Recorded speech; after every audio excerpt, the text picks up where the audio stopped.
PMLA के तहत भी कार्रवाई होगी इन ड्रग लॉर्ड्स के ऊपर। मैं केंद्र सरकार से पूछना चाहती हूँ कि पीएमएलए कानून आपने विरोधियों के ऊपर तो लगाया और सबने देखा, क्या आप एक भी ड्रग लॉर्ड का नाम बता सकते हैं जिसमें आपने पीएमएलए का कानून यूज किया? वो नहीं बता पाएंगे। क्या इसलिए क्योंकि भाजपा के बड़े बड़े नेता भी इसमें इन्वॉल्व है, इस ड्रग ट्रेड में, इसलिए कोई एक्शन नहीं हो रहा?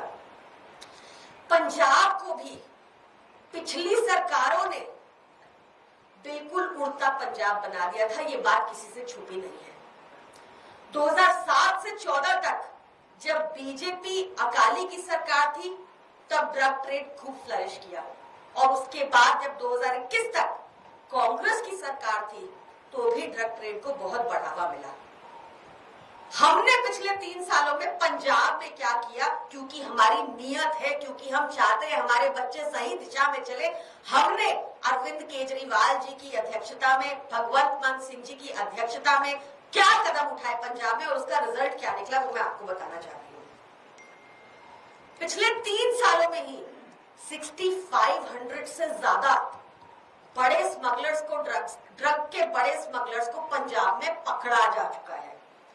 30,000 से ज्यादा एफआईआर हो गई हैं एनडीपीएस के अंदर। 10,000 से ज्यादा पुलिस वालों का तबादला हो चुका है, जिसमें जब कहीं भी लगा कि इनका नेटवर्क था पॉलिटिशियंस के साथ प्रीवियस, उनका ट्रांसफर हो गया। 100 से ऊपर पुलिस अधिकारियों को, करप्ट अधिकारियों को, जिनके संरक्षण में ये ड्रग ट्रेड फैल रहा था, उनको अरेस्ट किया जा चुका है। आपने दिल्ली में क्या किया मैं ये जानना चाहती हूँ। 45,000 ट्रैफिकर्स अरेस्टेड, 45,000 टोटल नंबर है ट्रैफिकर्स का जो अरेस्ट हो गए 2022 से। हम ये सब क्यों कर पाए? क्योंकि हमारी नीयत है कि हम देश को सही दिशा में लेकर जाएंगे, कि हमारी नीयत है कि हमारे बच्चे सही एजुकेशन की तरफ बढ़े, हेल्थ पर फोकस करें, इन महत्वपूर्ण मुद्दों पर जिनसे प्रोडक्टिविटी बढ़ती है उस पर फोकस करें। और भाजपा क्यों हमारे बच्चों को बाकी स्टेट्स में खोखला होने दे रही है? दिल्ली में भी ये ड्रग मेनेस बढ़ता जा रहा है क्योंकि उनकी नीयत नहीं है, उनको हमारे बच्चों से कोई मतलब नहीं है। उनके बच्चे बाहर फॉरेन यूनिवर्सिटी जाके पढ़े, उनको यही मतलब है हमारे बच्चे यहाँ पर ड्रग्स कंज्यूम करें, हमारे बच्चे यहाँ पर दंगे करें, उनको कोई मतलब नहीं है, वही ये बढ़ावा दे रहे हैं। ये बेहद गलत है।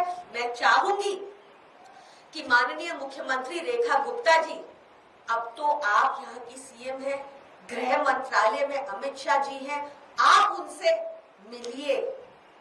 अगर भाजपा के लोगों का संरक्षण नहीं है इन ड्रग ट्रैफिकर्स को, इन ड्रग लॉर्ड्स को, तो उनको अरेस्ट करवाइए, एक प्रेसिडेंट सेट कीजिए ताकि ये बढ़ता ही ना जाए ट्रेड, ताकि ये फ्लरिश ना होता रहे जैसा हो रहा है, जैसा आपको हर जगह दिल्ली में सुनने को मिल रहा है। धन्यवाद।